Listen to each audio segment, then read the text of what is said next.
Hey everybody, Cinephile Mike, your friendly neighborhood cinephile, here with day 62 of the 95 Days of Award Season posts, and the third of the 8 feature-length documentary reviews that are bucking for one or more awards this award season.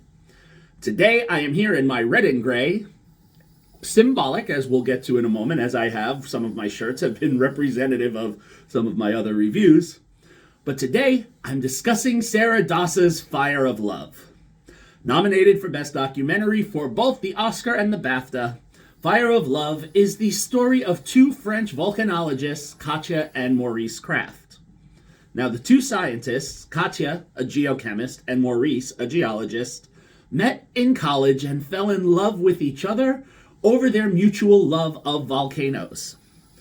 After some shared explorations, the two got married in 1970, and Katja and Maurice decided to forego having a family, but instead spending only time with the children they already had that they loved, the volcanoes.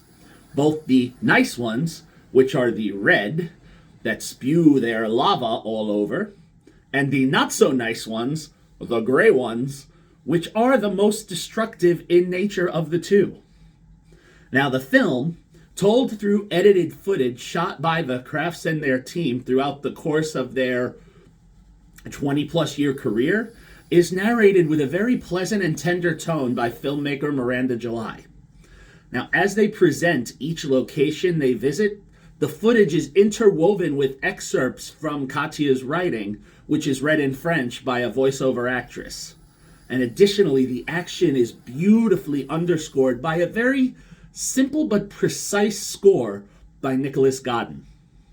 Now, while the stars are the Krafts themselves and what they're doing, it has to be said that the true star, or stars of the film, are the volcanoes that they are visiting and studying.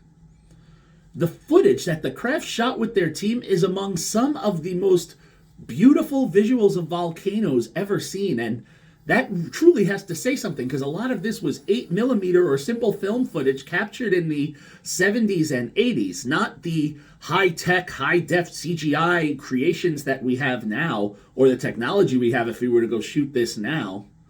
I mean, there's even one image in particular, a volcano erupting and obliterating a town, that was so gorgeous to see and yet absolutely heartbreaking at the same time. Now, Fire of Love takes us on a journey with the Krafts all over the world, including some of the highlights are Iceland, Greece, Zaire, Indonesia, the US, and finally Japan. For anyone who doesn't know the full story of these two, I will leave out select information because I want people that haven't seen this to enjoy the film and not necessarily know how this ends. But I will say, this film is truly a beautiful journey to go on. I give this film a solid 4 out of 5 stars. I was tempted to go a little higher, and while this film is beautifully edited and the footage is so impressive to look at, it gets a little off balanced. And the problem is because at its brief 90-minute runtime, it sometimes isn't sure if it wants to tell more of the story of the Krafts and the work that they're doing, or telling the story of the volcanoes and the impacts that it has on society. I think we needed to have a little bit more on both sides to really balance out the story. I felt this was a 90-minute film that would have benefited from an extra maybe 15 to 20 minutes of information. But I will leave that to the beholder and to the viewer. If you haven't seen Fire of Love yet, you can catch it streaming exclusively right now on Disney+. Or, as it is a Series Awards contender, they have recently re-released it into select theaters, and if you are able to catch it for the visuals, this is one to see on the big screen. I wish that I had been able to do so. But, c'est la vie.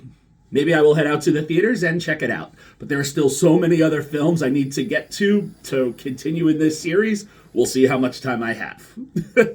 I will see everyone tomorrow as we keep on the documentary week, plus one track. Until then, this is Cinephile Mike saying, take a break and watch something new.